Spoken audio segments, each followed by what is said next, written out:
সকাল ৯টা ৪৫ তপ্ত রোদে উজ্জ্বল ধরণী। এই সাত সকালে হৃদের কাজ থাকার কথা, অথচ সে কাজ ফেলে এই সাত সকালে ড্রাইভিং সিটে বসে, পাশেই রাদীপ চকচকে মুখে বসে। মায়া দুই ভাইয়ের মাঝে পেছনের সিটে কাচুমাচু করে বসে আছে। আপাতত সে হলো একজন আসামির ন্যায়। ওকে হৃদ যেথায় নিয়ে যাচ্ছে, মায়াও সেথায় সেথায় যাচ্ছে। এই সকালের নাস্তার টেবিলে কত কিছুই না হলো। মায়া লজ্জা আর অস্থিরতায় ভুলভাল কাজ পর্যন্ত করলো। অথচ এখন মায়ার ফাহাদদের বাসায় মুক্তা আর জুয়ের সাথে থাকার কথা ছিল। কাল রাত থেকে মায়া ওই বাড়ি থেকে নিখোঁজ। নিশ্চয়ই সবাই টেনশন করছে মায়ার জন্য, কিন্তু হৃদ মায়াকে ওই বাড়িতে নিয়ে যাচ্ছে না, আর না ওই বাড়ি সম্পর্কে কিছু বলছে। মায়া টেনশনে নিজের বোনের শ্বশুর বাড়িতে যাবে বলে এই নিয়ে বেশ কয়েকবার আর্জি জানিয়েছে হৃদকে, কিন্তু কাজের কাজ কিছুই হলো না। হৃদ মায়ার কথা কানে তুললই তো না, উল্টো মায়াকে বগলদাবা করে যেন কোথায় নিয়ে যাচ্ছে এই সকালবেলা। মায়া হৃদকে কিছু বলতে পারছে না বলে চোখ ফেটে কান্না আসছে ওর টেনশনে। মন চাচ্ছে হাউমাউ করে কাঁদতে, কিন্তু মায়া তাও করতে পারছে না রাদীফের জন্য। সকাল থেকে অলরেডি মায়ের অদ্ভুত সব কাজকর্ম দেখে ফেলেছে সে। এখন নতুন করে আর কিছু অঘটন ঘটাতে চায় না, নয়তো দেখা গেল রাদীপ মায়ের হাউমাউ চিৎকারের কান্না দেখে বলে বসলো, ভাবির কষ্ট আমার কষ্ট, আমিও তোমার মতো কান্না করতে চাই ভাবি। তখন বিষয়টা আরো লজ্জাজনক হয়ে যাবে মায়ার জন্য। এমনিতেই রাদীপ সকাল থেকে শুধু মায়াকে দেখেই যাচ্ছে। রাদীফের ড্যাব ড্যাব করে তাকানোতে মনে হচ্ছে মায়া কোনো মানুষ হতেই পারে না। মায়া হলো দুনিয়ার অষ্টম কোনো আশ্চর্য পদার্থ, যেটা রাদীপ খান জীবনের প্রথম দেখে ভীষণ বিস্মিত হয়ে আছে। তার থেকে সবচেয়ে বড় ইতস্তত ব্যাপার হলো মায়া কাল রাত থেকে একই ড্রেস পরে আছে। গায়ের জামাটাও এখন নোংরা নোংরা লাগছে মায়ার কাছে। অথচ এই দুই ভাই কেমন টিপটাপ সেজে গুজে আছে, যেন নতুন জামাই সেজে মায়াকে নিয়ে কোথাও একটা যাচ্ছে। আল্লাহ জানে মায়াকে কোথায় নিয়ে যাচ্ছে তারা। এইদিকে মায়ের বাড়ির জন্য টেনশন হচ্ছে। মায়াকে ফাহাদদের বাড়িতে না পেয়ে নিশ্চয়ই ওই বাড়িতে হাঙ্গামা লেগে গেছে। হৃদের সাথে মায়ের অবাধে চলাফেরা করাটা কারো কানে যায় যদি, তাহলে বিশ্রী একটা কাণ্ড ঘটে যাবে বোনের শ্বশুর বাড়িতে। মায়ের মনস্তাত্ত্বিক চিন্তাধারার মধ্যেই হৃদ সামনের সিট থেকে পেছনে ঘুরে মায়াকে দেখলো টেনশন করতে। দুষ্টু রাদীপ মায়ের ভয় আরো বাড়িয়ে দিতে দিতে বলল, ভাবি তুমি আমাদের আম্মুকে চেনো, দেখেছো কখনো সরাসরি? রাদীফের কথাই মায়া ভয়ে কাচুমাচু মুখটা তুলে তাকালো রাদীফের দিকে। সঙ্গে সঙ্গে চোখাচোখি হলো দুজনের। মায়া ভয়ে মাথা নাড়িয়ে অসম্মতি জানালো রাদীফকে, যে সে কখনোই দেখেনি সরাসরি। মায়ের কথাই বেশ সিরিয়াস হলো রাদীফ, যেন সে এই উত্তরটারই অপেক্ষায় ছিল। মায়া রাদীফের হঠাৎ পরিবর্তিত মনোভাব দেখেই বুঝলো যে রাদীফ মায়াকে এই মুহূর্তে বেশ সিরিয়াস কিছু বলতে চাইছে। হৃদ সামনে ড্রাইভিং সিট থেকে স্টিয়ারিং ঘুরাতে ঘুরাতে তীক্ষ্ণ দৃষ্টি তুলে রাদীপকে এক পলক দেখে তাকালো মিররের দিকে। সেখানে ভয়ার্ত মায়ার মুখটা দেখা গেল। রাদীপ তক্ষুনি সিরিয়াস গলায় বলল, শোনো ভাবি, আমাদের আম্মু কিন্তু অনেক রাগী মানুষ, বুঝলে? হৃদ ভাইয়ার থেকেও রাগী, এতটা রাগী যে আমাদের আম্মু যখন রেগে মেগে আগুন হয়ে যায় তখন আম্মুর কপাল দিয়ে দুটো আগুনের শিং বের হয়। তুমি সাবধানে থেকো ভাবি, আমাদের আম্মু নতুন মানুষ দেখলেই শিং দিয়ে গুঁতো মারে। তবে তুমি তার বড় ছেলের বউ, সেই সুবাদে তোমাকে ছাড় দিলেও দিতে পারে। আই ডোন্ট নো, আসলে আমার তোমাকে নিয়ে অনেক চিন্তা হচ্ছে, বুঝলে? এই অল্প সময়ের মধ্যে আমার তোমাকে অনেক মনে ধরেছে। তোমাকে বড় ভাবির চোখে দেখি। এখন তুমি যদি আম্মুর শিঙের গুঁতা খেয়ে হাসপাতালে পড়ে থাকো তাহলে আমি ভীষণ দুঃখ পাবো। এই জন্য আমি তোমাকে সাবধান করতে চাইছিলাম ভাবি, তুমি আম্মুকে রাগ দিয়ে কোনো কাজ করো না, কেমন? আম্মুর সাথে দেখা হলেই তুমি সোজা আম্মুর পা ধরে শুয়ে পড়বে। আসলে আমাদের আম্মু লম্বা লম্বা সালাম পছন্দ করে, তো তাই ছোট ছোট সালাম করলে আম্মু কেমন রেগে যায়। আমি আর হৃদ ভাই তো আম্মুকে সবসময় লম্বা লম্বা সালাম করে আসছি। তুমি এখন নতুন মানুষ, তাই তুমিও আমাদের মতো লম্বা লম্বা সালাম করবে, কেমন? রাদীফের কথাই মায়ের চোখে মুখে অন্ধকার ছেয়ে গেল। এতক্ষণ মায়া জানতো হৃদ ওকে কোথাও একটা নিয়ে যাচ্ছে, কিন্তু এখন রাদীফের কথায় শিওর হলো হৃদ আসলে ওদের মায়ের সাথে ওকে দেখা করাতে নিয়ে যাচ্ছে। মায়া ভয় জড়তা আতঙ্কে গাড়ির এসির মধ্যেও ঘামতে লাগলো। হৃদ আয়না দিয়ে মায়াকে দেখল খুব অসহায় মুখে বসে থাকতে, হয়তো যে কোনো সময় অতিরিক্ত ভয়ে কেঁদেও ফেলবে। হৃদ স্টিয়ারিং ঘোরাতে ঘোরাতে রাদীফকে ধমক দিতে চাইল মায়াকে উল্টাপাল্টা না বোঝাতে, কিন্তু হৃদের ধমকের আগেই রাদীফ মায়াকে সান্ত্বনা দেওয়ার মতো করে বলল, আহা ভয় পেও না ভাবি, আমি আছি তো তোমার সাথে। তোমার ভয় আমার কষ্ট। আমি তোমাকে এক্ষুনি সুবুদ্ধি দিচ্ছি, শাশুড়ি পটানোর রেসিপি। আমার কথা শুনলে তোমার সব ভয় সুমন্তর ছু হয়ে যাবে, দেখো। শাট আপ ইডিয়েট, ও ভয় পাচ্ছে। হৃদের হঠাৎ ধমকে ভয়ার্ত মায়ের চোখ মুখ চমকে উঠল। রাদীফ মায়াকে ভয় পেতে দেখে বিরক্ত চোখে ঘাড় ঘুরিয়ে হৃদের দিকে তাকিয়ে বলল, দিলে তো ভাবিকে ভয় পাইয়ে ভাইয়া, এমনি ভাবি আম্মুকে নিয়ে টেনশনে আছে। কই তুমি ভাবিকে একটু সাহস দেবে, তা না করে উল্টো ধমক দিচ্ছ। ভাবি যদি এখন ভয়ে কেঁদে দেয় তাহলে দোষটা কার হবে বলো? তুমি জানো না আম্মু কাউকে কাঁদতে দেখলে রেগে যায়? ভাবি তো তোমার জন্য এখন আম্মুর শিঙের গুঁতো খাবে ভাই। রাদিফের কথাই হৃদ বিরক্ত চোখে তাকালো।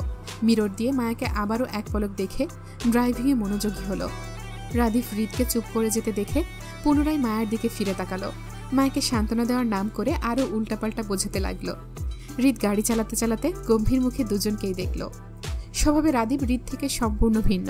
হৃদ যতটা গম্ভীর স্বভাবের, রাদীপ ততটাই প্রাণোচ্ছল আর উৎফুল্ল ছেলে। স্বভাবে দুই ভাই ভিন্ন হলেও কেউ কাউকে মানিয়ে নিতে সমস্যা হয় না। হৃদ কখনোই রাদীফের স্বভাবের জন্য ওকে কোনো কিছুতে বাধ্য করেনি, বরং ছাড় দিয়ে চলে এসেছে এতদিন, আগামীতেও এমনটাই করবে। রাদীফের বকবক আর মায়ার ভয়ের মধ্যে হৃদের গাড়িটা থামল 12তলা ভবনের সামনে। দারোয়ান হৃদের গাড়িটা দেখে সালাম দিয়ে গেট টেনে ধরতেই হৃদ গাড়িটা ঢুকালো ভেতরে। মায়া তখনও ভয়ে কাচুমাচু করে বসে আছে। হৃদ গাড়িটা পার্কিং করে সিট বেল্ট খুলে নামতে নামতে ততক্ষণে রাদীপ গাড়ি থেকে লাফিয়ে নেমে মায়ের পাশের দরজা খুলে দেয় মায়াকে নামতে। অপরিচিত পরিবেশে মায়া বেশ ভয়ার্ত মুখে গাড়ি থেকে নামল। আশেপাশে তাকাতে দেখল বিশাল বড় বড় দালান কোঠা মাথার উপর দাঁড়িয়ে থাকতে। ঢাকা শহরের অলিগলি সম্পর্কে মায়ের তেমন কোনো ধারণা না থাকায় বুঝতে পারল না সে এই মুহূর্তে কোথায় আছে, হৃদ ওকে কোথায় নিয়ে এসেছে। তবে আগ বাড়িয়ে হৃদ বা রাদীপকে যে জিজ্ঞেস করবে সে সাহসটা পর্যন্ত পাচ্ছে না ও। ভয়ে মায়ের কলিজা শুকিয়ে একটুখানি হয়ে আছে। হৃদ মায়াকে গাড়ি থেকে নামতে দেখে নিজের হাতের কোটটা মায়ের দিকে এগিয়ে দিতে দিতে বলল, আমরা এখন গুলশান 1-এ আছি। এই বিল্ডিংয়ের 6th ফ্লোরে আমার মা থাকেন। তোমাকে ওনার সঙ্গে দেখা করাতেই নিয়ে আসলাম, চলো। হৃদের গায়ের কালো কোটটা মায়া নিজের হাতে তুলে নিল ভয়ে কাচুমাচু করতে করতে। হৃদ মায়ের ভয় বুঝেও না বোঝার মতো করে সামনে হাঁটল। রাদীপ মায়ের পাশে দাঁড়াতে দাঁড়াতে ফিসফিস গলায় বলল, ভাবি সাবধানে থেকো, আমার কিন্তু ভয় হচ্ছে তোমাকে নিয়ে। মায়ের এবার সত্যি সত্যি ভয়ে কলিজা কাঁপছে। রাদীপ সেই কখন থেকে নিজের মায়ের নামে উল্টাপাল্টা মায়াকে বোঝাতে বোঝাতে আনলো। ভয়ে যখন মায়ের পা চলল না তখনই রাদীপ মায়াকে তাড়া দিয়ে বলল, আরে ভাবি চলো চলো, আমাদের দেরি হলে আবার আম্মু রেগে যেতে পারে, চলো চলো তাড়াতাড়ি চলো। তাড়া দেখিয়ে রাদীপ সাইডে দাঁড়ালো মায়াকে সামনে যেতে বলে। মায়া ভয়ার্ত মুখে রাদীপকে এক পলক দেখে শুকনো ঢোক গিলে হৃদের কোটটা নিজের হাতের ভাঁজে নিয়ে ধীর পায়ে হাঁটল হৃদকে অনুসরণ করে। নিচতলায় লিফটের সামনে আসতেই হৃদকে লিফটে ঢুকতে দেখে মায়াও সেদিকে এগোলো। মায়ের পেছন পেছন রাদীপও লিফটে ঢুকতেই হৃদ টপ বাটন প্রেস করে 6th ফ্লোর চাপল। ভয়ার্ত মায়া যখন কাচুমাচু করে কাঁপছিল তখনই হৃদ পাশ থেকে মায়ের একটা হাত চেপে নিজের পাশে দাঁড় করালো। মায়ের ছোট্ট হাতটি তার শক্তপোক্ত পুরুষালী হাতের ভাঁজে নিতেই মায়া চোখ তুলে তাকালো হৃদের দিকে। হৃদ যেন মায়াকে সাহস দিল ভয় না পেতে, কিন্তু মায়ের তাকানোতেও হৃদ তাকালো না মায়ের দিকে, বরং হৃদ অপর হাতটা পকেটে ঢুকে স্টাইল করে দাঁড়িয়ে রইল লিফটে। 6th ফ্লোরে আসতেই মায়ের হাতটা সেভাবেই চেপে ধরে এগিয়ে গেল নির্দিষ্ট ফ্ল্যাটের দিকে। হৃদের কলিং বেল চাপার আগেই রাদীপ ফটাফট অধৈর্যের হাতে কলিং বেল বাজালো। মিনিটের মাথায় দরজা খুলে দাঁড়ালো 22-23 বছরের যুবতী কাজের মেয়ে তনি। কালো গড়নের মেয়েটাকে দেখতে চমৎকার। দরজা ধরে দাঁড়িয়ে হৃদ আর রাদীপের সঙ্গে মায়াকে দেখেই তৎক্ষণাৎ গলা ফাটিয়ে চিৎকার করে ছুটে ফ্ল্যাটের ভেতরের দিকে আসলো। ম্যাডাম গো, বড় ভাইজান ভাবিরে লইয়া আইছে, দেখা যান। তনির চিৎকারে রাদীপ মজা পেলেও হৃদ চরম বিরক্ত হলো। সেইভাবেই মায়ের ভয়ার্ত মুখটার দিকে এক পলক তাকিয়ে ভেতরে ঢুকলো। রাদীপ হৃদ মায়ের আগেই দরজা খুলে ড্রয়িং রুমের সোফায় গা এলিয়ে চিত হয়ে শুয়ে পড়ল ক্লান্তিতে। মায়া ভয়ে কাচুমাচু করে হৃদের পাশে দাঁড়িয়ে সুন্দর ফ্ল্যাটের বিলাসিতা দেখতে লাগলো আর চোখে। ফ্ল্যাটের চারপাশের পরিবেশটা বেশ সুন্দর আর পরিপাটি গুছানো টাইপের। যে কেউ দেখলে বলবে এখানে রুচিশীল মানুষের বসবাস আছে। তবে মায়া বুঝতে পারছে না হুট করে কেনই বা হৃদ মায়াকে ধরে বেঁধে নিজের মায়ের সাথে দেখা করাতে নিয়ে আসলো। মায়া হৃদের স্বামী হওয়ার সত্যিটা জানতে পেরেছে আজ মাত্র 2 দিন হলো। এর মধ্যেই হৃদ নিজের পরিবারকে জানিয়ে দিল মায়ের সম্পর্কে। আচ্ছা, এই লক্ষ্মী মায়ের সবকিছু জানার অপেক্ষাতেই ছিল এতদিন। কখন মায়া নিজের স্বামীকে চিনতে পারবে আর কখন সে নিজের পরিবারকে জানাবে মায়ের সম্পর্কে? এমন কিছু মায়ের তো এখন তাই মনে হচ্ছে। মায়া নিজের স্বামীকে চিনল না 2 দিন হলো। এর মাঝেই হৃদ নিজের অধিকার খাটাচ্ছে মায়ের ওপর। এমনকি হৃদ দায়িত্ব নিয়ে প্রথমে নিজের মায়ের সাথে বউকে পরিচয় পর্যন্ত করিয়ে দিচ্ছে। আচ্ছা, মায়া কি দুনিয়ার সবচেয়ে ভাগ্যবতী নারী নয়? অবশ্যই সে ভাগ্যবতী নারী। মায়া না চাইতেও সবকিছু পেয়ে যাচ্ছে। লোকটা কখনো মায়াকে মুখে বলেনি সে মায়াকে পছন্দ করে বা ভালোবাসে, অথচ তার কাজকর্মে মনে হয় মানুষটার ভালোবাসার দুনিয়া বলতে শুধু মায়া একাই আছে। মায়ের আজ নিজেকে সত্যি ভাগ্যবতী মনে হচ্ছে। মায়ের মনস্তাত্ত্বিক ভাবনার মাঝেই কারো পায়ের শব্দ পেতেই মায়ের ধ্যান ভাঙে। চোখ তুলে ওপরে তাকাতেই চোখে পড়ল চমৎকার সুন্দরী এক নারীকে, যার রূপ লাবণ্য চোখে পড়ার মতো সুন্দর। মায়া কিছুক্ষণের জন্য নিজের ভয়কে ভুলে ড্যাব ড্যাব করে তাকিয়ে রইল সেই মধ্যবয়স্ক সুন্দরী নারীর দিকে।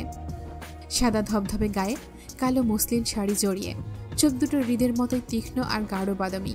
সবচেয়ে ভয়ঙ্কর ব্যাপার হলো মহিলাটির হাইট আর ওয়েট। মায়ার মনে হলো ওর শাশুড়ি হাইটে রাধিফের প্রায় সমান সমান হবে। কম করে হলেও লম্বাই মহিলাটি 5-7 কি 8 হবে। তাছাড়া এই যৌবতী মহিলাকে দেখে প্রথম দেখা কেউ বলতে পারবে না এই মহিলার দুটো দামড়া দামড়া ছেলে আছে। বাপরে, কি ভয়ঙ্কর ব্যাপার স্যাপার। মায়াকে হা হয়ে হৃদের মা মিসেস সুফিয়ার দিকে তাকিয়ে থাকতে দেখে এগিয়ে আসলো সুফিয়া বেগম। গোছানো শাড়ির সাথে বাম হাতে ঘড়ি পরা ওনার, ডান হাতে চিকন একটা ডায়মন্ডের চুড়ি। বাম হাতে ঘড়িতে সময় দেখতে দেখতে সুফিয়া বেগম তীক্ষ্ণ গলায় বলল, তোদের আসার কথা 9টায়, এখন বাজে 10টা। 1 ঘন্টা লেট হওয়ার কারণ? শক্ত গলায় শক্ত পার্সোনালিটি দেখে মায়ের মনে হলো সে যেন হৃদের কার্বন কপি দেখছে শাশুড়িকে। বাপরে, কথা আর দৃষ্টি দুটোতেই কি তেজ। হৃদ কিছু বলবে তার আগেই সোফায় শুয়ে থাকা রাদীপ উঠে বসতে বসতে বলল, ভাবির হাতের ইউনিক নাস্তা খেতে খেতেই আমাদের 1 ঘন্টা দেরি হয়ে গেল মা। কি মজার মজার নাস্তা ছিল সেইগুলো। আহা, আপেল ফ্লেভারের চা, কলা ফ্লেভারের কফি, কাপ ফ্লেভারের রুটি, আরও কত কি ছিল। রাদিফের কথায় সুফিয়া বেগম দৃষ্টি ঘুরিয়ে তাকালো হৃদের পাশে দাঁড়িয়ে থাকা ছোট্ট মায়ার দিকে। রাদিফের মুখে ভাবি ডাক শুনে ওনার মনে হলো ছেলের বউয়ের কথা। সুফিয়া বেগম বেশ তীক্ষ্ণ দৃষ্টিতে মায়ের পা থেকে মাথা অবধি পরখ করলো একবার। দৃষ্টিতে তীক্ষ্ণতা বজায় রেখেই সেই দৃষ্টি ঘুরিয়ে তাকালো আবার হৃদের দিকে।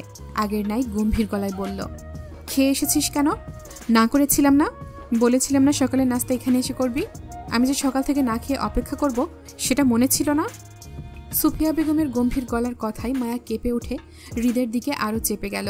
হৃদের গায়ে ঘেঁষে দাঁড়িয়ে পেছনে লুকাতে চাইলে হৃদ মায়ের হাতটা শক্ত করে ধরে রেখে বলল, টেবিলে নাস্তা দিতে বলো মা, আমরা তেমন কিছুই খেয়ে আসিনি, শুধু একটু কফি খেয়ে এসেছিলাম। হৃদের বলা শেষ করতে না করতেই তনি দৌড়ে কিচেনে গেল টেবিলে নাস্তা দিতে। সুফিয়া বেগম কিছু বলার অপেক্ষা করল না, কারণ সুফিয়া বেগম অনেক শক্ত ধাঁচের মানুষ। কথা কম বলে কাজ বেশি চাই ওনার, অযথা বাড়তি কিছু পছন্দ না ওনার। সুফিয়া বেগম হৃদ থেকে দৃষ্টি সরিয়ে সম্পূর্ণরূপে তাকালো ভয়ার্ত মায়ার দিকে। সে আপাতত হৃদের গা ঘেঁষে দাঁড়িয়ে বারবার আর চোখে সুফিয়া বেগমকে দেখার চেষ্টা করছে। সুফিয়া বেগম মায়ার মনোভাব বুঝতে পেরেই গম্ভীর গলায় ডাকলো মায়াকে নিজের কাছে, এই মেয়ে, এদিকে আসো। সুফিয়া বেগমের গম্ভীর ডাকে মায়ার সারা শরীর শিহরিত হলো ভয়ে। আতঙ্কের ন্যায় খামচে ধরল হৃদের কোমরের পাশের শার্টের কিছু অংশ। হৃদ দৃষ্টি নত করে মায়ার দিকে তাকালো। মায়াকে ভীষণ অসহায় ভয়ার্ত দেখালো। অতিরিক্ত নার্ভাসনেসে মায়াকে ঘামতে দেখে মনে হলো যে কোনো সময় কেঁদে ফেলবে মায়া ভয়ে। হৃদ ছোট করে বলল, যাও। মায়া নড়ল না, বরং হৃদের পেছনে দাঁড়িয়ে নিজেকে আড়াল করল। সুফিয়া বেগম হঠাৎ মায়ের ভয় পাওয়ার কারণটা না বুঝতে পেরে অনেকটা ধমকের সুরেই ডাকলো মায়াকে নিজের কাছে, এই মেয়ে, শুনতে পাচ্ছ না? ডাকছি তোমায়, এদিকে আসো, কাম। সুফিয়া বেগমের ধমকে মায়া কেঁপে উঠে সত্যি সত্যিই কেঁদে ফেলল। হৃদের শার্ট আঁকড়ে ধরে ফুপিয়ে কেঁদে উঠতেই সুফিয়া বেগম তীক্ষ্ণ দৃষ্টিতে তাকালো হৃদের দিকে। বলল, কি হয়েছে? কাঁদছে কেন ও? হৃদ রাদিফের দিকে বিরক্ত চোখে তাকালো। মায়াকে কাঁদতে দেখে রাদীপ দুষ্টু হাসছে নিজের কাজে সফল হতে পেরে। হৃদ সেদিকে তাকিয়ে মিসেস সুফিয়া বেগমকে বলল, তোমার ছেলেকে জিজ্ঞেস করো মা, রাদীপ ওকে উল্টাপাল্টা বুঝিয়েছে তোমার নামে, সেজন্য তোমাকে ভয় পাচ্ছে ও। হৃদের কথায় শক্ত চোখে তাকালো সুফিয়া বেগম রাদিফের দিকে। রাদিফকে চোখ রাঙিয়ে এগিয়ে এলো হৃদের দিকে। হৃদের পেছন থেকে মায়ার হাত টেনে নিয়ে বসালো সোফার ওপর। টি টেবিলের ওপর থেকে পানির গ্লাসটা নিয়ে মায়ের দিকে এগিয়ে দিতে দিতে বলল, পানিটা খাও, আমাকে ভয় পাওয়ার কিচ্ছু নেই, নাও। মায়া ভয়ে ভয়ে পানিটা নিল। ফুপাতে ফুপাতে গ্লাসে চুমুক দিতেই হৃদ এসে রাদীপের পাশে বসল। মায়া গ্লাসের পানিটুকু শেষ করতেই সুফিয়া বেগম হাত বাড়িয়ে মায়ের থেকে গ্লাসটা নিয়ে পুনরায় জায়গায় রাখতে রাখতে বলল, আমার ছেলেকে কি দেখে পছন্দ করলে তুমি? ওই চেহারা ছাড়া আর কিছুই তো নেই ওর পছন্দ করার মতন। তাহলে তুমি কি দেখে বিয়ে করলে ওকে? আমার ছেলের সুন্দর চেহারার প্রেমে পড়লে নাকি? সুফিয়া বেগমের সরাসরি সোজাসাপটা কথায় মায়ার ভয় আরও বাড়ল। মা ছেলে দুটো একই, কথার তেজ আর আচরণে মানুষকে ঘায়েল করতে সক্ষম। মায়া কোনো রকমে মাথা নাড়িয়ে অসম্মতি দিতে দিতে বলল, না। চেহারার প্রেমে পড়নি বলছো? তাহলে কিসের জন্য বিয়ে করলে আমার ছেলেকে? ও তো সুবিধার মানুষ নয়। সুফিয়া বেগমের গম্ভীর কণ্ঠ আর তীক্ষ্ণ দৃষ্টিতে মায়ের গলা শুকিয়ে এলো। তৃষ্ণার্ত গলা আর ভয়ার্ত চোখে মুখ তুলে তাকালো সুফিয়া বেগমের দিকে। শক্ত শাশুড়ির কঠিন প্রশ্নের উত্তর মায়াকে কি দিতে হবে এই মুহূর্তে জানা নেই। মহিলাটি এমনই ভীষণ লম্বা, মায়া সোফায় বসে মুখ তুলে ওপরে তাকাতে তাকাতে ওর ঘাড় বেঁকে যাচ্ছে। চতুর সুফিয়া বেগম মায়ের নীরব অসুবিধাটা বুঝে চট করে বসে গেল মায়ের সামনে। মায়া চমকালো, ভরকালো, ভয়ে আরও সিটিয়ে গেল সোফায়। সুফিয়া বেগম মায়ের পাশাপাশি সোফায় না বসে বরং মুখোমুখি টি টেবিলের ওপর বসল, তাও কিছুক্ষণ আগে মায়ের দিকে বাড়িয়ে দেওয়া পানির গ্লাসটা সরিয়ে। সুফিয়া বেগমের হঠাৎ বসার ধরনে মায়ের কলিজায় ধড়াস করে উঠল আতঙ্কে। শুধু কথাই নয়, মা ছেলে বসাবসিতেও যেন একই রকম ধাঁচের। ভয়ার্ত মায়া খালি মস্তিষ্কে ভাবতে বসল, মা ছেলের মধ্যে কে কাকে কপি করল। হৃদ খান নিজের মাকে কপি করে, নাকি মা নিজের ছেলেকে কপি করে বেড়ায়? কোনটা? দুটো মানুষের কথার তেজ, আচরণ কিভাবে একই হয়? মায়া এতদিন শুধু নিজের স্বামীকে সামলানো নিয়েই টেনশন করত, কিন্তু এখন দেখছে কাহিনী উল্টো। শুধু ছেলেকে নয়, শাশুড়িকেও টেনশনের পাল্লায় তুলতে হবে। বাপরে, মায়া এমন আধা পাগল মানুষ, দুটোকে কিভাবে সামলাবে ও? পান থেকে চুন খসতেই স্বামী নাকের ডগায় দম নিয়ে আসে মায়ার। এবার আবার কঠিন শাশুড়ির পাল্লায় পড়ল ও। শেষ, মায়ার জীবন ফ্রিতে শেষ হয়ে গেল। এই মা ছেলে মিলে মায়াকে কথার বানে পিষে পিষে মেরে ফেলবে রোজ। মায়া কঠিন শাশুড়ির দিকে তাকিয়ে অসহায় বোধ করল। বুক ফাটা আর্তনাদের কান্নাটা গলায় আটকে ভয়ার্ত মুখে তাকালো দূরে বসে থাকা রাদিফের পাশে হৃদের দিকে। দুষ্টু রাদীপ দুষ্টু হেসেই মায়ের দিকে তাকিয়ে, কিন্তু কঠিন হৃদ খান যেন বাজ পাখির দৃষ্টিতে তাকিয়ে আছে মায়ের দিকে। যেন মায়া একটা উল্টাপাল্টা উত্তর দিলেই চোখ দিয়ে গুলি করে মারবে যে কোনো সময়। মায়া এমন ভয়ঙ্কর পরিস্থিতিতে ফেসে যাবে ভাবেনি। পাশে ছেলের শকুনে দৃষ্টি আর সামনে মায়ের আতঙ্ক। উফ, এখন যদি মায়া শাশুড়িকে ভয় পেয়ে বা সম্মান দেখিয়ে মিথ্যে বলে যে ওনার ছেলের প্রেমে পড়েনি, তাহলে নিশ্চয়ই মায়াকে ওর স্বামী মাথার ওপর তুলে আছাড় মারবে। আবার যদি সত্য বলে স্বামীর প্রেমে পড়েছে, তাহলে ওর শাশুড়ি যদি মনে করে মায়া ওনার ছেলেকে বড়লোক দেখে ফাঁসাতে চাইছে, তাহলে সেটা মায়ের আত্মসম্মানে লাগবে প্রচুর। মায়া এখন কি করবে?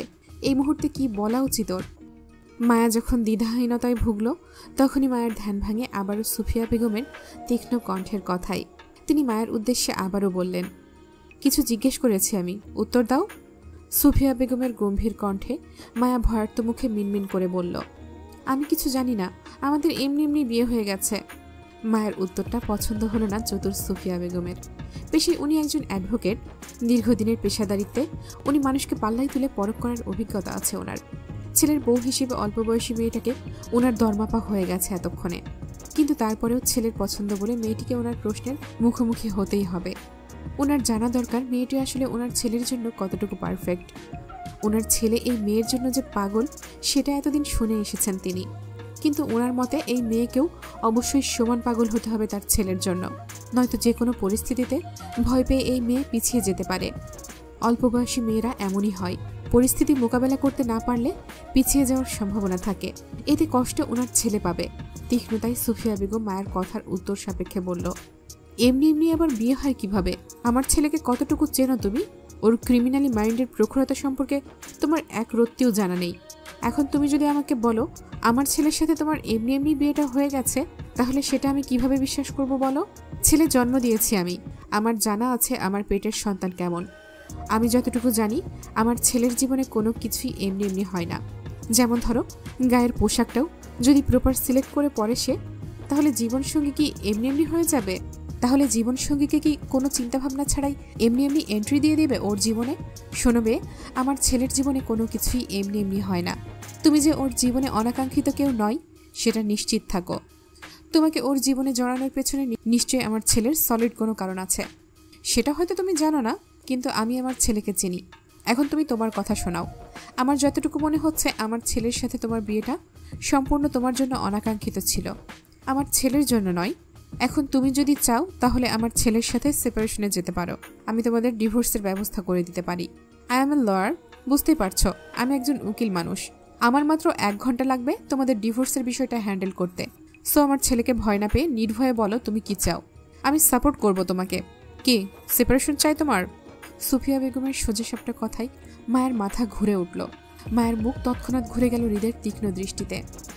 সঙ্গে সঙ্গে চোখাচোখি হলো দুজনের। হৃদ পূর্বের নাই তীক্ষ্ণ দৃষ্টি করে মায়ের দিকে তাকিয়ে আছে। মনে হলো সেও যেন মায়ের মতো করে উত্তর চায় মায়ের কাছে।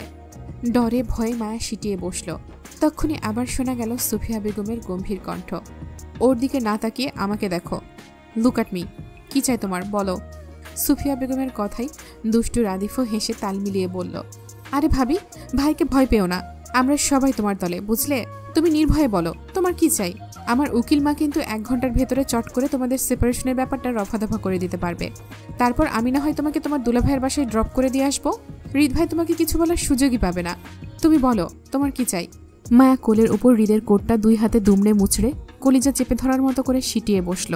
মায়ের মনে হলো সে কঠিন কোনো পরীক্ষা দিতে বসেছে এই মুহূর্তে। যে প্রশ্নপত্রের উত্তর একটাও জানা নেই মায়ার। ভয়ার্ত মায়ার এসির মধ্যেও কপালের ঘাম কার্নিশ বেয়ে পড়ছে। 2 হাতের মুঠোই হৃদের কোটটা মুচড়ে ধরে কম্পিত গলায় বলল, আমার কিচ্ছু চাই না। কি চাই না ঠিক করে বলো। আমার ছেলেকে চাই না বলছো? সুফিয়া বেগমের কথায় তাল হারিয়ে মায়া তাড়াহুড়োই বলল, না না না, মানে চাই না। না চাই, আমার এই বিয়েটা চাই। আপনার ছেলেকেও চাই, মা হিসেবে আপনাকেও চাই, ভাই হিসেবে রাদীপ ভাইয়াকেও চাই, দাদা দাদি সবাইকেই চাই আমার এক পরিবারের। মায়ের কথা শুনে হৃদের কঠিন দৃষ্টি নরম হলো। যেন এতক্ষণ দম ধরে বসেছিল মায়া কখন উল্টাপাল্টা উত্তর দিবে আর সে চট করে মায়াকে মাথার উপর তুলে আছাড় মারবে। হৃদ গা এলিয়ে সোফায় বসতেই সুফিয়া বেগম হৃদের নমনীয় দৃষ্টি পরখ করে মায়ের নত মস্তিষ্কের দিকে তাকিয়ে বলল, আরেকবার ভাবো, চাইলে সময় নিতে পারো। হৃদকে ভয় পেলে আমাকে আলাদাভাবে বলতে পারো। আমার ছেলের সাথে থাকতে হবে এমন কোনো জোরাজুরি নেই। Choice is yours. থাকতে না চাইলে? সুফিয়া বেগমের কথার মাঝখানে মায়া মিহি গলায় বলল, আমার সময় লাগবে না ম্যাম, আমি ওনার সাথে স্বেচ্ছায় থাকতে চাই। মায়ের নিজেকে কেমন নিমজ্জিত মেয়ে মনে হলো। নিজের স্বামী সে কেমন একা একাই ঠিক করে ফেলছে পরিবার ছাড়া। নিশ্চয়ই মায়াকে ওর শাশুড়ি লোভী মেয়ে ভাবছে, কিন্তু মায়াও বা কি করবে। মায়ের তো সত্যিই ডিভোর্স চায় না। মায়ের সত্যি ওর স্বামীকে ভীষণ পছন্দ। মায়া তো এই লোকটার সম্পর্কে না জেনে না চিনেই ভালোবেসেছিল এতদিন। তাহলে এখন কিভাবে বলবে মায়া ওর স্বামীকে চায় না? আদৌ এটা বলা মায়ের পক্ষে সম্ভব? অবশ্যই না। মায়ের কথায় সুফিয়া বেগম যেন বেশ সন্তুষ্ট হলো। দৃষ্টিতে প্রখরতা বজায় রেখে আবারও গম্ভীর হৃদের মুখটা দেখল এক পলক। হৃদ নিজের জীবনসঙ্গী বাছাই করতে ভুল করেনি। ওনার কানে আগেই এসেছিল হৃদ কোথাও একটা জমে আছে। নারী জাতীয় ব্যাপার হবে সেটা বুঝেও উনি এতদিন চুপ ছিলেন, কারণ উনি জানেন ওনার ছেলে যা করে সেটা অবশ্যই ভেবেচিন্তে করে। মা হিসেবে শুধু উনি অপেক্ষাতে ছিল কবে হৃদ নিজের পছন্দের মানুষটিকে ওনার সামনে হাজির করবে। রাদীপ কাল রাতে হৃদের বিয়ের বিষয়টা ওনাকে জানালেও তিনি আরও আগে থেকে জানত হৃদ ফাহাদের ছোট শালীকে বিয়ে করে নিয়েছে। সেইটা আসিফ নিজেই জানিয়েছিল ওনাকে। হয়তো হৃদ বলেছিল ওনাকে জানিয়ে রাখতে। সেজন্য তিনি এতক্ষণ ছেলের বউকে বাজিয়ে দেখছিলেন কতটুকু লয়াল বা সামলাতে পারে ওনার ঘাড় তাড়া ছেলেকে। মেয়েটার ধৈর্য ভালো, ওনার রকচটা ছেলের জন্য পারফেক্ট।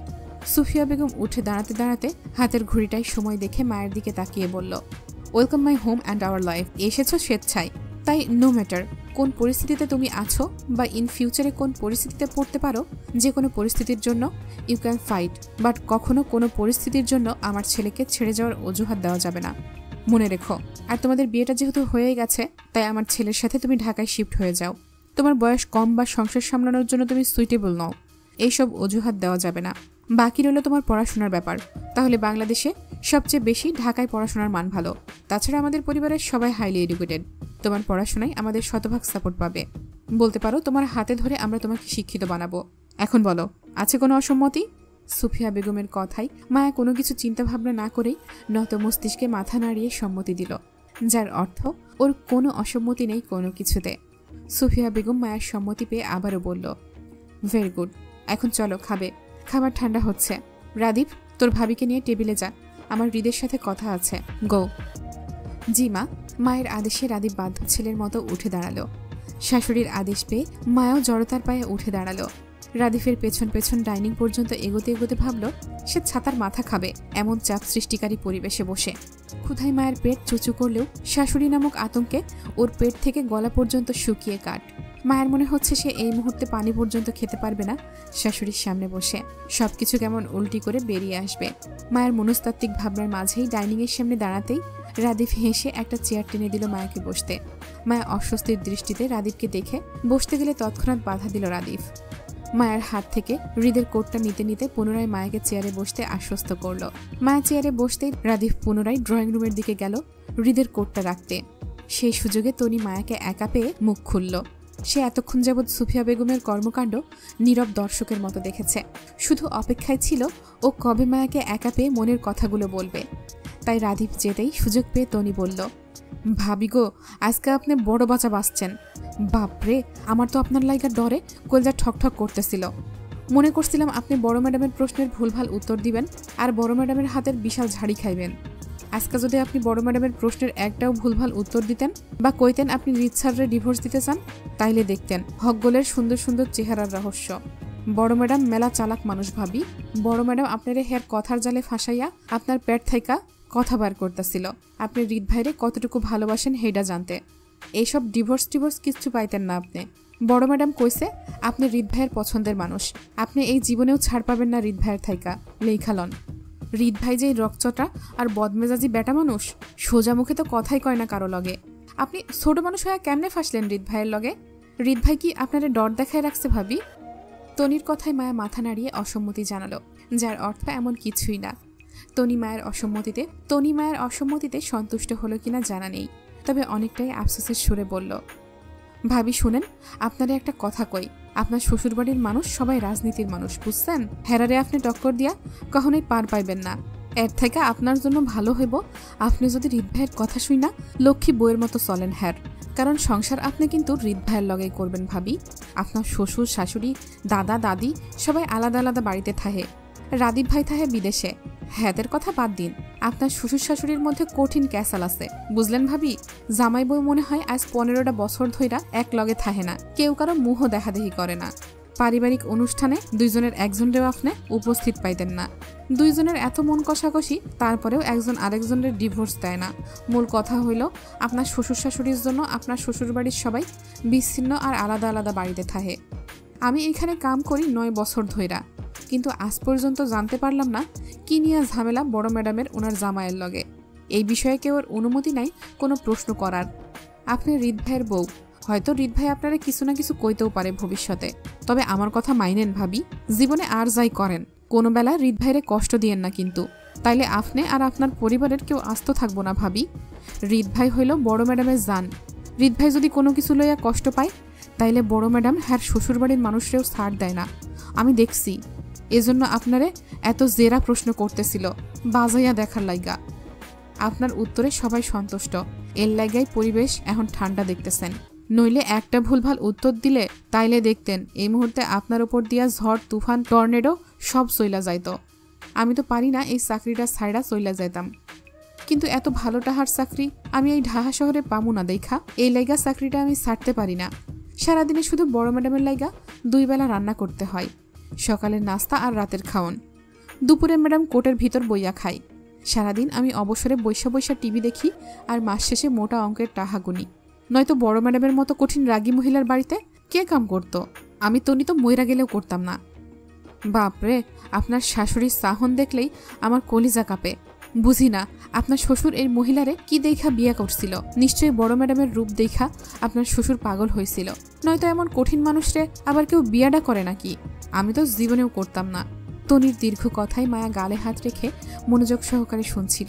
তনির সব কথাই মায়ের মাথায় ঢুকেছে, কিন্তু মায়া বুঝল না তনি মায়ের কাছে ওর শাশুড়ির নামে বদনাম করছে নাকি সুনাম। মায়া তনির আফসোসরত মুখটার দিকে তাকিয়ে বলল, আপনি কি সবার নামে সুনাম করছেন নাকি বদনাম? যদি একটু বলতেন আপু। মায়ের কথাই তনি আরও হতাশ হলো। হাতের প্লেটগুলো চেয়ারের সামনে সাজাতে সাজাতে ফের আফসোস করে বলল, আমি তো বদনাম করতেই চাইছিলাম ভাবি, কিন্তু এদের ব্যক্তিত্ব খালি আমারে কনফিউজড করে। না আমি ভালো কইয়া এদের চালাইতে পারি, আর না মন্দ বইলা দোষ দেখাইতে পারি। কেমন শক্ত কঠিন মানুষ এরা।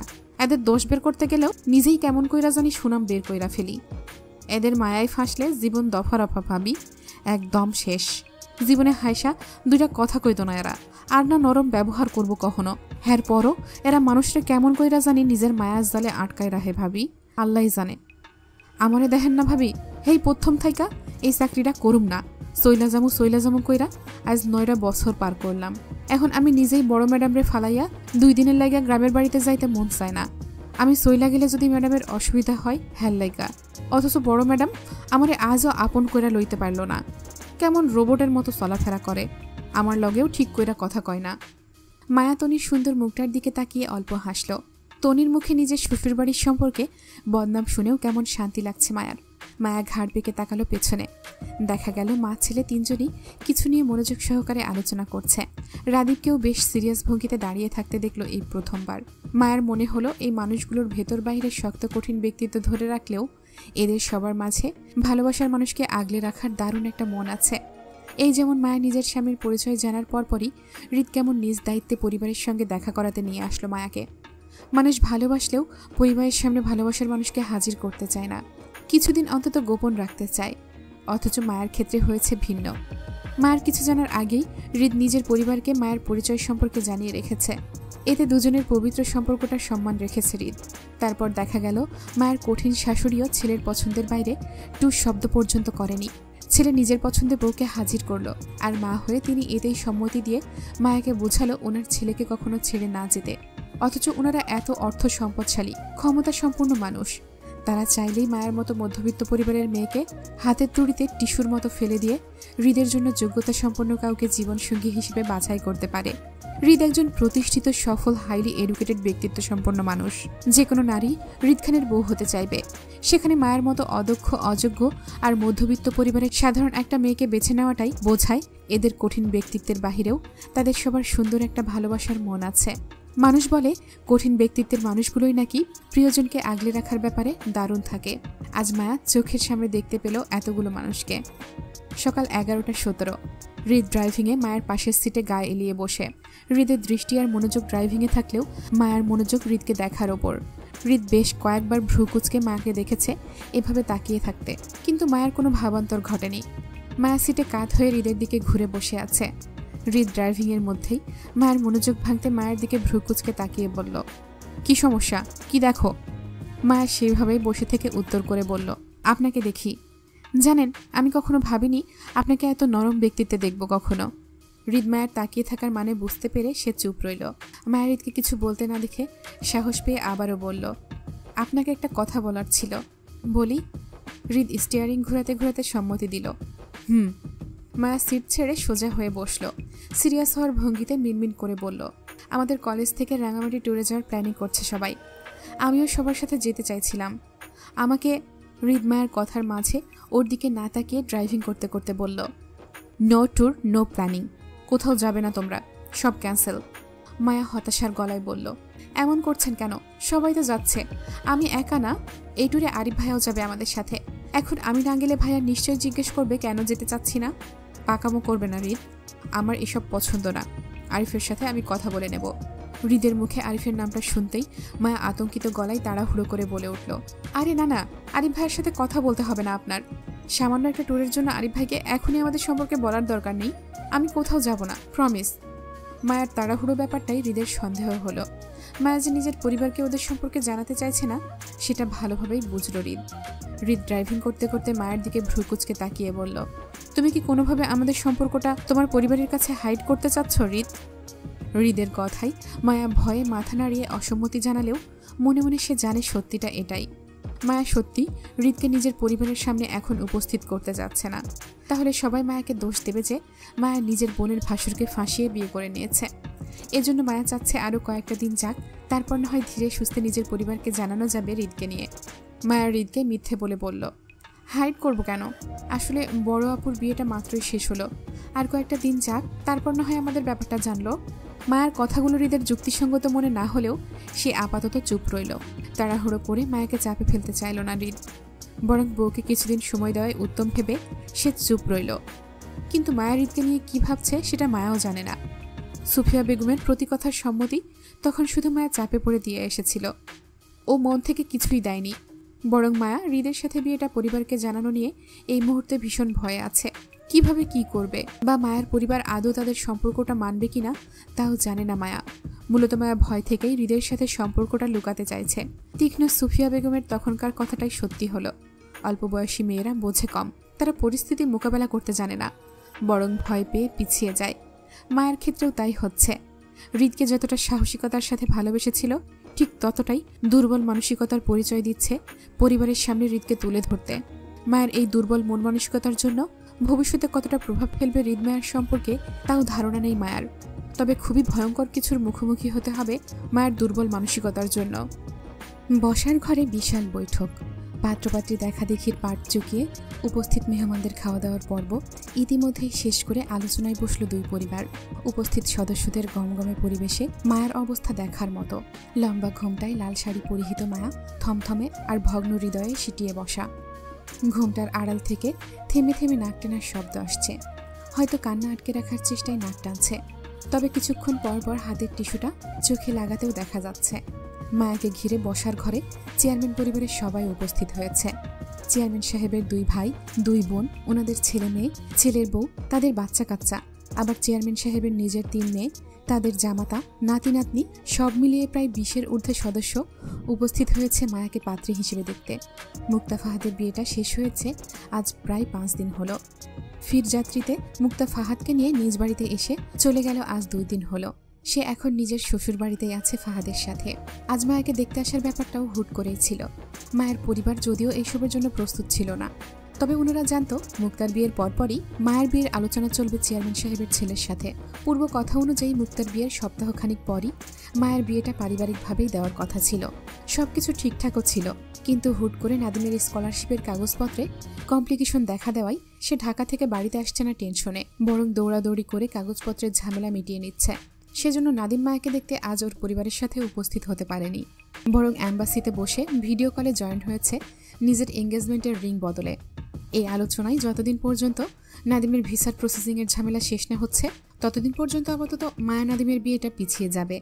নাদিমের কাগজের ঝামেলা মিটে গেলেই পারিবারিকভাবে দুজনের বিয়েটা দেওয়া হবে। তবে আজ দুই পরিবারের সম্মতিতে নাদিমের সাথে মায়ের পারিবারিকভাবে আংটি বদল হয়ে থাকবে। আলোচনা অনুযায়ী তাই হলো।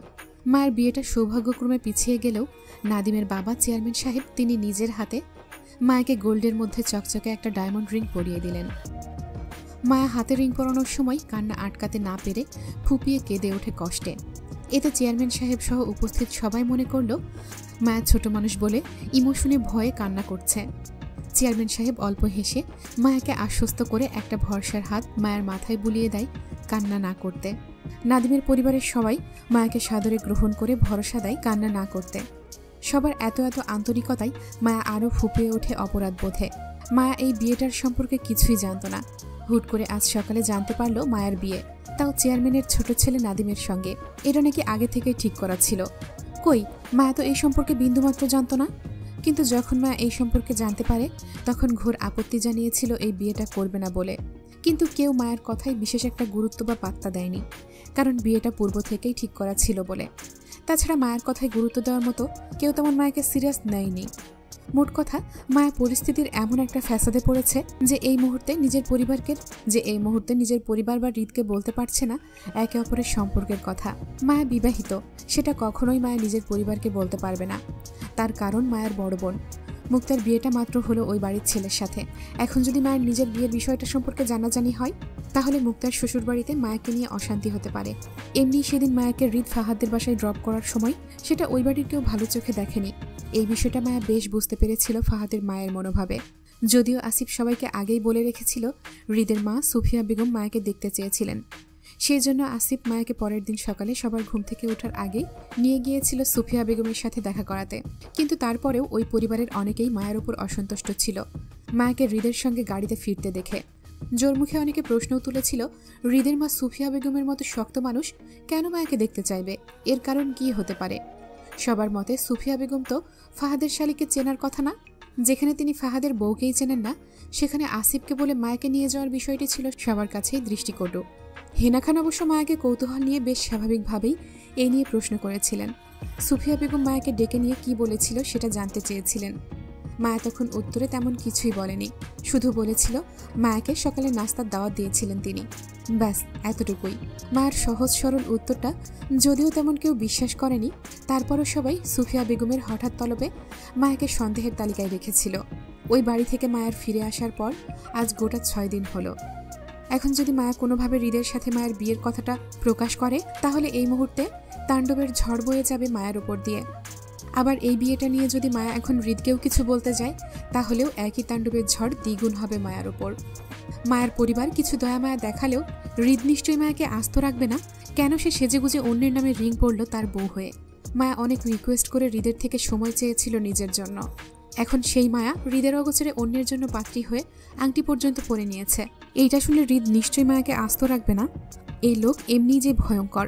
তারপর মায়ের এঙ্গেজমেন্টের কথা শুনলে কি হবে সেই ভয়ে মায়া জড়সড়। ভয় আর ভীষণ অপরাধ বোধে ঠোঁট কামড়িয়ে কান্না আটকাতে চেয়ে আস্তে আস্তে ফুপাতে লাগলো মায়া। নাদিমের বড় বোন শেহনাজ নিজের হাতের ফোনটা মায়ের হাতে ধরিয়ে দিল। ভিডিও কলে নাদিমকে দেখা যাচ্ছে ক্লান্তিতে বসে, গলার টাইটা ঢিলে করে ফোনের দিকে তাকিয়ে। নাদিম দেখতে সুন্দর পুরুষ বটে, পাত্র হিসেবে চমৎকার, খারাপ না। তবে মায়ার দিকটা ভিন্ন। সে বিবাহিত, আর এই বিষয়টি ভয়ে মায়া কাউকে বলতে পারছে না, আর না সহ্য করতে পারছে। পরিস্থিতির দায়ে পড়ে মায়া ভীষণ আতঙ্কিত। কোলের ওপর মায়ের কম্পনরত দুই হাতের ভাঁজে নাদিমের ফোনটি চেপে, অতি কষ্ট চেপে মায়া ফোনের স্ক্রিনের দিকে তাকাচ্ছে না পর্যন্ত, শুধু মাথা নিচু করে ধীরে ফুপাচ্ছে। নাদিম মায়ের কান্নারত মুখশ্রীটা দেখে সুন্দর করে হাসল। তার এই ক্লান্তির মুখেও হাসি বলে দিচ্ছে তার প্রাপ্তির সুখটা কতটা। নাদিম হাতের ফাইলটা পাশের চেয়ারে রেখে মায়ের মুখটার দিকে তাকিয়ে বাম হাতে নিজের চুলগুলো পেছনে ঠেলে দিতে দিতে বলল, টেক এ ব্রেথ ঋতু, আমার মনে হয় তোমার একটু পানি খাওয়া উচিত। মায়া নাদিমের কথা অনাগ্রহ করে সেইভাবেই মাথা নিচু করে বসে রইল, চোখে জল কিন্তু মুখে কোনো শব্দ নেই। নাদিম মায়ের কান্নায় মনোযোগ হতে হতে আবেগ ঢেলে সাজানো কথাই বলল, তোমার কান্নাটা ব্যাখ্যা করছে ঋতু আমার প্রাপ্তির সুখ কতটা। আমার অনেক বছরের নিশ্চুপ অপেক্ষার ফল তুমি। তোমাকে এত সহজে পেয়ে যাব ভাবিনি। দুঃখের শেষে কান্নাটা করে নাও ঋতু, এরপর থেকে তোমার সুখের দায়িত্ব আমার প্রিয়। নাদিমের ভালোবাসা আবেগময় কথায় মায়ের অপরাধবোধ আরও বাড়িয়ে দিল। সহ্য করতে না পেরে তখনই ফুপিয়ে কেঁদে উঠল। নাদিমকে ভিডিও কলে দেখা গেল সেই একই দৃষ্টিতে মায়ের কান্নারত মুখশ্রীটার দিকে তাকিয়ে থাকতে। সবার খাওয়া দাওয়া কথাবার্তা শেষে চেয়ারম্যান পরিবার বিদায় নিতেই মায়া ছুটে নিজের ঘরে গেল। রাগের তেজে মাথার ঘুমটা ফেলে হাতের চড়িগুলো এলোপাথারি ফেলল কক্ষে ছড়িয়ে ছিটিয়ে। বাম হাতের উল্টো পিঠে তেজে ঠোঁটের লিপস্টিকগুলো ঘষে মেজে লেপটে দিল চারপাশে। গোছানো চুলগুলো টেনে এলোমেলো করতে করতে ধূপ করে বসে পড়ল ফ্লোরে। বাদ ভাঙা কান্নায় ভেঙে পড়ে ফুপিয়ে চিৎকার করে উঠল বিছানার চাদর মুখে চেপে। দুই পা ভেঙে কাতর হয়ে ফ্লোরে বসে বিছানায় মুখ গুজে হাউমাউ করে চিৎকার করে উঠল বুক ফাটা আর্তনাদে। মায়ের কান্না দেয়াল ভেদ করে বাইরে গেলেও নিচতলায় পৌঁছালো না আপনজনদের কানে। আপাতত মায়ের পরিবার সবাই ছোট মেয়ের বিয়ে ঠিক করার খুশিতে নিচতলার বৈঠক ঘরে বসে আছে, যার জন্য হৃদয় ভঙ্গুর মায়ের আর্তনাদের চিৎকার কারো কান ভেদ করতে পারছে না, এমনকি জুয়েরও না। সবার ধারণা মায়ের ছোট মানুষ হওয়াতে এই বিয়েটাকে সে স্বাভাবিকভাবে মেনে নিতে পারছে না, তবে 2 দিন গেলে এমনিই ঠিক হয়ে যাবে। মায়াও বিয়েটা হাসি খুশি মেনে নেবে, এমনটা জুয়েরও ধারণা ছিল। সেজন্য উদাস জুই মায়ের মনের খবর রাখে না প্রায় বেশ কয়েকদিন হলো। যেখানে জুয়ের নিজের মন মানসিকতাই ঠিক নেই, সেখানে অন্যের মনের খবর কিভাবে রাখবে সে। সেদিন রাতে আয়নের সাথে ঝামেলা হওয়ার পর থেকে জুই আর আয়নের সাথে যোগাযোগ করে না। যদিও আয়ন ফোন দেয় তাহলে জুই সেটা রিসিভ করে না, মেসেজ পাঠালে না পড়েই ডিলিট করে দেয়। মূল কথা হলো জুই কোনোভাবেই আয়নের সাথে যোগাযোগ রাখতে চাচ্ছে না। আয়নকে জুয়ের বেঈমান প্রতারক মনে হয়। তাছাড়া জুয়ের ভালো লাগা আয়নের প্রতি নয়, রাদীপের প্রতি ছিল। যেখানে মানুষটাই ভুল, সেখানে কেন জুই আয়নের সাথে কথা বলে ভুল বুঝাবুঝি ভাঙাবে? কিসের জন্য? আয়নের সাথে তো জুই যোজন বিয়োজন কিছুই করতে চায় না। তাহলে মন ভাঙনে উদাস জুই নিজের পরিবারের হইচই দেখল মায়ের বিয়েটাকে নিয়ে। তারপর কয়েক সেকেন্ড সেখানে দাঁড়িয়ে থেকে হাঁটল সিঁড়িঘরের দিকে। উদ্দেশ্য দোতলায় নিজেদের ঘরে যাবে। সিঁড়ি বেয়ে হাঁটতে হাঁটতে উদাস জুইয়ের চোখে একবার নিজের গায়ের নতুন জামাটার দিকে পড়ল। মা চাচার কড়া আদেশে জুইকেও আজ নতুন জামা পরে সেজেগুজে মেহমানদের সামনে থাকতে হয়েছিল। মায়ের হঠাৎ এঙ্গেজমেন্টের বিষয়টা সকালের দিকে শুনে জুইও কম অবাক হয়নি। আকাশ ভেঙে পড়ার মতো জুইও শক্ট হয়েছিল, কিন্তু মেহমান বাড়িতে আসবে বলে কাজের চাপে আর মানুষের হইচয়ে জুই মায়ের সঙ্গে কথা বলার সুযোগ পায়নি। মায়া তো বিবাহিত, যদিও স্বামীর সন্ধান এখনো পায়নি মায়া, কিন্তু তারপরেও মায়া বিবাহিত। বিবাহিত মেয়ের তালাক না হওয়া পর্যন্ত আর একটা বিয়ে করা জায়েজ না। এ অবস্থায় অবশ্যই ওদের পরিবারের বড়দের সঙ্গে কথা বলা উচিত, কিন্তু তার আগে জুই মায়ের সঙ্গে একবার কথা বলতে চায়। জুই মায়াকে বোঝাবে অজানা স্বামীর পেছনে পড়ে না থেকে এই বিয়েটা মেনে নিতে। নাদিম ভালো ছেলে, দেখতে শুনতেও কত সুন্দর, মায়ের সাথে মানাবে ভালো। জুয়ের মনস্তাত্ত্বিক চিন্তাভাবনার মাঝেই ঘরের দরজা খুলে ভেতরে প্রবেশ করতেই কারো তীব্র চিৎকারের ফুপানি শুনতে পেয়ে মুহূর্তেই চমকে ওঠে জুই। বুদ্ধিমতী জুই তীব্র ফুপানির শব্দে বুঝে গেল মায়ের হৃদয় ভাঙনের শব্দটা। তৎক্ষণাৎ ভেতর থেকে দরজা আটকে দিল, যাতে বাড়ির অন্যরা কেউ আসতে না পারে বা তাদের কানে মায়ের কান্নার শব্দ না পৌঁছায়। দরজা আটকে দৌড়ে গেল নিজের রুমের দিকে। দরজা ঠেলে ভেতরে প্রবেশ করতেই আটকে উঠল মায়াকে বিধ্বস্ত অবস্থায় দেখে। এলোমেলো শাড়ি চুলে ফ্লোরে বসে বিছানার চাদর খামচে মুখে চেপে ধরে কাঁদছে। জুই মায়ার অবস্থা দেখে মায়ের দিকে ছুটে যেতে যেতে ব্যস্ত গলায় ডাকল, মায়া, এই মায়া, কি হয়েছে তোর? কাঁদছিস কেন? জুইয়ের কণ্ঠে তৎক্ষণাৎ মুখ তুলে তাকালো মায়া। জুই মায়ের সামনে হাঁটু গেড়ে বসার আগেই ঝাঁপিয়ে পড়ল মায়া। আকস্মিক ঘটনায় জুই তাল সামলাতে না পেরে মায়াকে নিয়ে পড়ে গেল ফ্লোরে। জুইয়ের পিঠ ঠেকল খাটের কোনায়, কিন্তু তারপরও জুই এক হাত মায়ের পিঠে আঁকড়ে অন্য হাত ফ্লোরে রাখল নিজের শরীরে ব্যালেন্স বজায় রাখতে। মায়া জুইকে দুই হাতে জাপটে ধরে হাউমাউ করে চিৎকার করতে করতে বলল, জুই, জুই, জুই, আমি ভুল করেছি। আমি ওনার সাথে বেইমানি করতে চাইনি, তারপরেও করে ফেললাম। উনি আমাকে কখনো ক্ষমা করবে না জুই।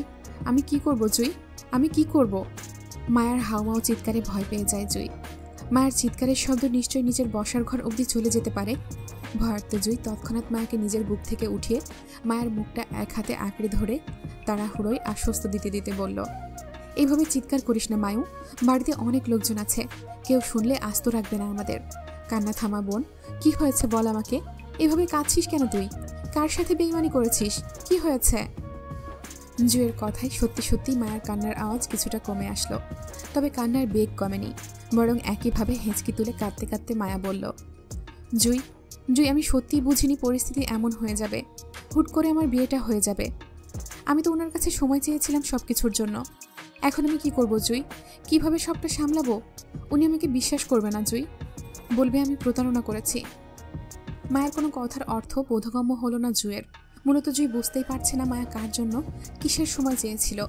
জুই বলল, কার কথা বলছিস তুই? কিসের প্রতারণা হবে? আমি ওনার কথা বলছি। উনি কে আবার? মায়া বউ হয়ে হৃদের নামটা সরাসরি নিতে চাইছে না বলে জুইকে বোঝানোর জন্য ঘুরিয়ে পেঁচিয়ে বলল, আপুর ভাসুর। কোন আপুর ভাসুর?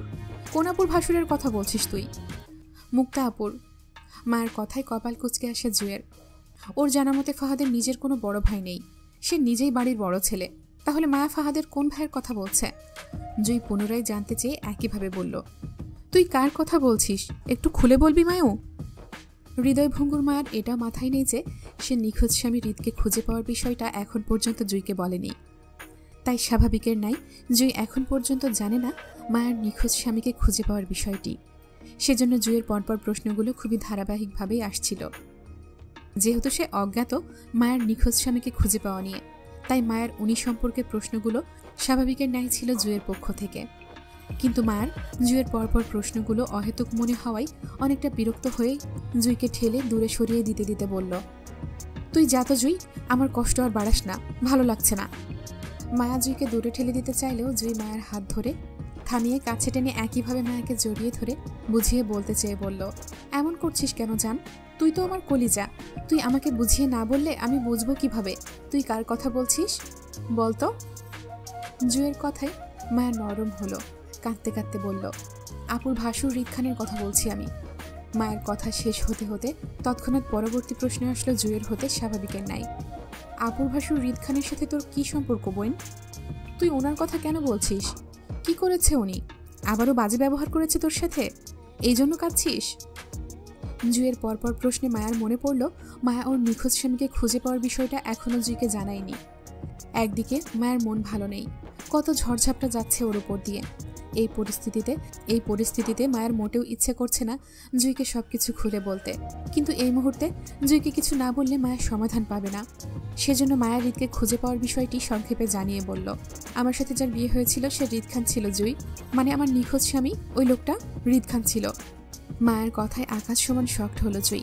অতি শক্টে বোবা মনে জুই মায়ের দিকে ফ্যালফ্যাল করে তাকিয়ে রইল কয়েক পলক।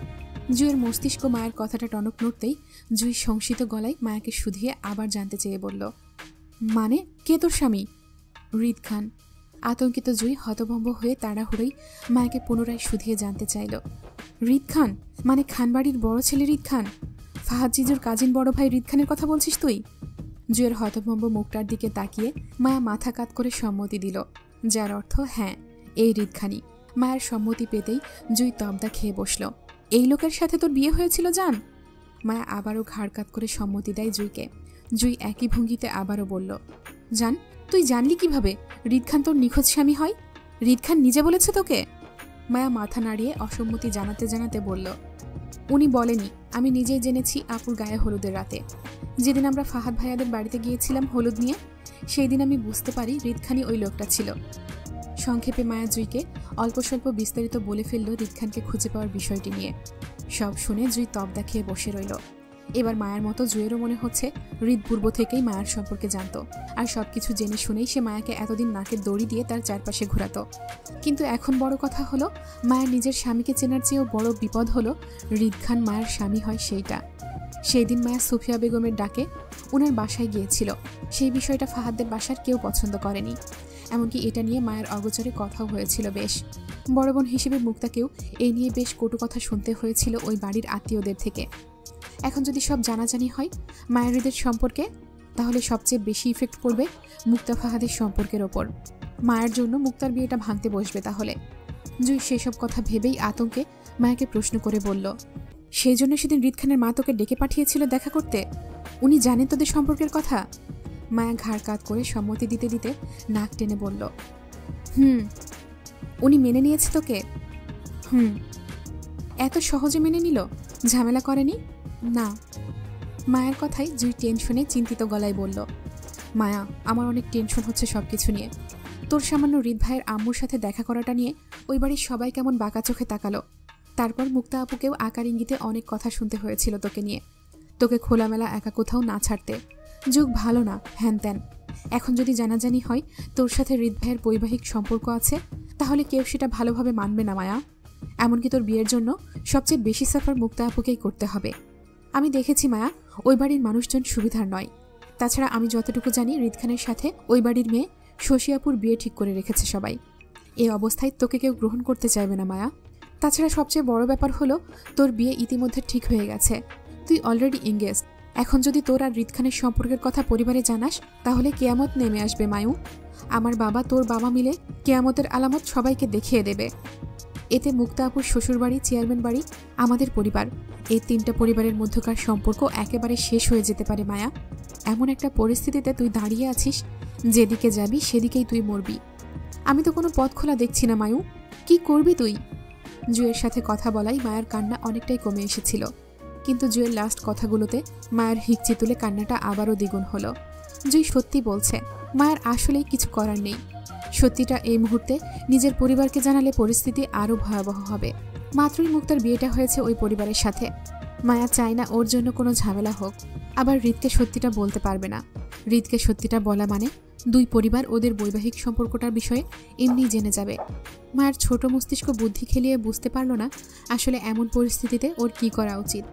জুই মায়াকে পুনরায় ডুকরে কেঁদে উঠতে দেখে মায়ের দুই হাত চেপে আশ্বস্ত দিয়ে বলল, হৃদ ভাই তোকে বউ হিসেবে গ্রহণ করেছে মায়ু?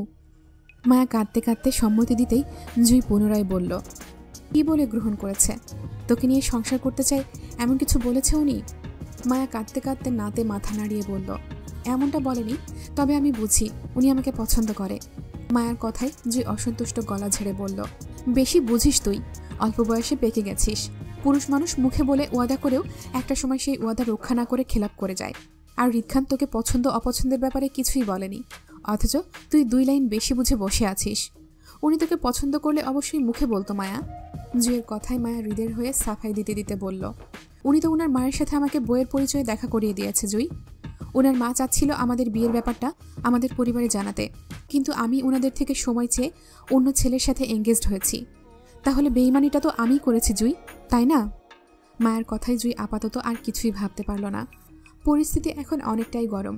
এ অবস্থায় কিছুতেই মায়ের বিয়ের সম্পর্কে পরিবারকে জানানো যাবে না, বরং আর কয়েকদিন গেলে পরিস্থিতি বুঝে না হয় এই বিষয় নিয়ে আরিফের সাথে না হয় কথা বলবে ওরা দুজন। আপাতত ওরা দুজন এখান থেকে ভালোই ভালোই চট্টগ্রাম পৌঁছাতে পারলেই হলো। তখন না হয় বুঝে শুনে সবাইকে জানানো যাবে এই বিষয়ে। মায়াও না হয় তখন হৃদকে সব বিষয়ে বলবে, আপাতত এখন কিছু না বলে। জুয়ের যুক্তিটা মায়ারও পছন্দ হলো। মায়া ভাবল পরিবারের মাঝে থেকে যদি এখন কিছু বলে তাহলে সবাই মায়াকে ঘরবন্দি করে ফেলতে পারে। তখন মায়া চাইলেও হৃদের সাথে আর যোগাযোগ করতে পারবে না। তার চেয়ে বরং মায়া সুযোগের সন্ধানে থেকে সবকিছু আপাতত গোপন করে গেলে শেষটা ভালোই হবে। আর মায়ার এমন চিন্তাটাই ছিল মায়ার পক্ষে বিপরীত। পরিস্থিতি যেমনই হোক সেটা মানিয়ে বা লড়াই করে হলেও সামনে বাড়তে হয়। যে কোনো পরিস্থিতিতে চুপ থাকা মানে তুমি ভীতু। আর মায়ের এই চুপ থাকা, যেটা অল্পতেই শেষ হতে পারত, সেটা আরও বড় হওয়ার সুযোগ করে দিল নিজের অজান্তেই। মায়া নিজেই নিজের পরিস্থিতি আরও ভয়াবহ আর দুষ্কর করে তুলল। অদেখা ভবিষ্যৎ, কার কী হবে জানা নেই, তবে বর্তমানের কর্মফল মানুষকে ভবিষ্যতেই দিতে হয়, আর এটাই প্রকৃতির নিয়ম। মানুষ সেই নিয়মের বর্তিময়ী। এত কিছুর মাঝে মায়া আরও একটা নতুন ভুল করল, হৃদের সাথে হুট করে যোগাযোগ বিচ্ছিন্ন করে। মায়া মূলত নিজের অপরাধবোধ থেকে এমনটা করেছে। মায়ার ধারণা সে একবার চট্টগ্রামে গিয়ে হৃদের সাথে না হয় যোগাযোগ করবে। আজ মায়ের অতিরিক্ত ধারণাই মায়ের বিপদের কারণ হয়েছে। সকাল 8টা, কলেজের জন্য রেডি হয়েও মায়ের রুমের ভেতর তন্ন করে কিছু একটা খুঁজে চলেছে।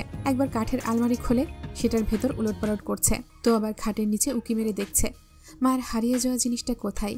ক্লান্ত মায়া অবিরাম নিজের জিনিসটা খোঁজায় ব্যস্ত। মায়ের বিচলিত ভাব দেখেই বোঝা যাচ্ছে হারিয়ে যাওয়া জিনিসটা কতটা গুরুত্বপূর্ণ ওর জন্য। জুই টিফিন বক্স রেডি করে রুমে ঢুকতে ঢুকতে দেখলো পুরো রুম এলোমেলো করে খাটের নিচে উকি মেরে কিছু একটা খুঁজছে মায়া। জুই বিরক্ত হয়ে দেয়াল ঘড়িটা দেখল, অলরেডি 8টা বেজে 10 মিনিট হয়ে গেছে। 9টা থেকে ওদের কলেজের ক্লাস, অথচ মায়া কলেজ ড্রেস পরে যতটুকু রেডি হয়েছিল ওর খুঁজাখুঁজিতে এখন সেটাও নষ্ট করে ফেলেছে। মায়া এখনও হিজাব করেনি, চুলের লম্বা বেনিটা এলো হয়ে পিঠ বেয়ে ফ্লোরে পড়ে আছে। মায়া খাটের নিচে উকি দেওয়ার ফলে শরীরের ক্রসিং বেল্ট দুটো খসে গেছে। জুয়ের মেজাজ খারাপ হলো।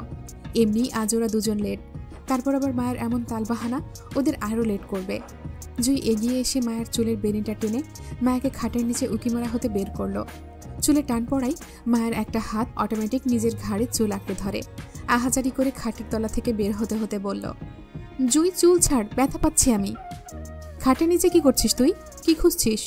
মায়া উঠে বসতে বসতে বিরক্তি নিয়ে বলল, একটা চাবি খুঁজি। তুই দেখেছিস কোথাও কোনো চাবি টাবি? জুই মায়ের চুল ছেড়ে পড়ার টেবিলের দিকে এগোলো। মায়ের ব্যাগে প্রয়োজনীয় বই খাতা নিতে নিতে বলল, দেখেছি, কিন্তু তোর কিসের চাবি দরকার সেটা বল।